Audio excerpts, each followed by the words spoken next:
You are going to have to completely bleed your brake system, including activating the ABS pump with your scan tool after this job is complete.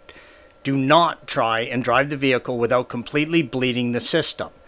The ABS pump is located under the front trim panel, red arrow. You will need to remove all of the upper front trunk trim panels to perform this work. Please follow the link provided at the end of this video for additional assistance with that task. You can replace the ABS pump with the master cylinder, green arrow, and brake booster in place, red arrow. You will need to drain the fluid from the reservoir, blue arrow.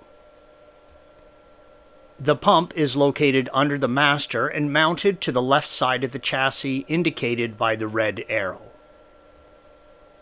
Begin by placing a bunch of towels down to catch any spills. Brake fluid is fatal to your paint. Make sure you do not get any on you or your clothes, and then contact the painted surfaces. You will need to use a fluid pump and drain the reservoir, red arrow. Since you are going to be removing the ABS pump and having to completely bleed the system, you can also open up the bleed nipple on one of the calipers with a catch bottle attached and pump the brakes until the fluid is removed from both the reservoir, master, and ABS pump. Use your flared nut wrench and remove the two lines out from the master cylinder indicated by the green arrows. Use a 13mm socket on an extension and remove the two nuts holding the ABS pump in place. Red arrow, one shown.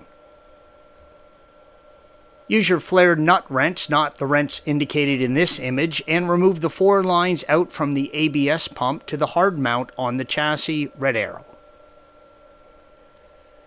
Slide the arm on the electrical connector down and separate the electrical connection for the ABS pump, red arrow. Protect the electrical connection from brake fluid. You can now remove the ABS pump from the vehicle. The red arrows show the location of the lower mount and the mounting point. Use care when removing not to spill any of the fluid that will still be in the pump.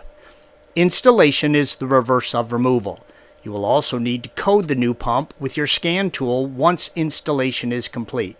Now you're going to have to completely bleed your brake system, including activating the ABS pump with your scan tool to complete this job. Do not try and drive the vehicle without completely bleeding the system with your scan tool. Thanks for watching. Be sure to subscribe to our channel and check out another video in this series.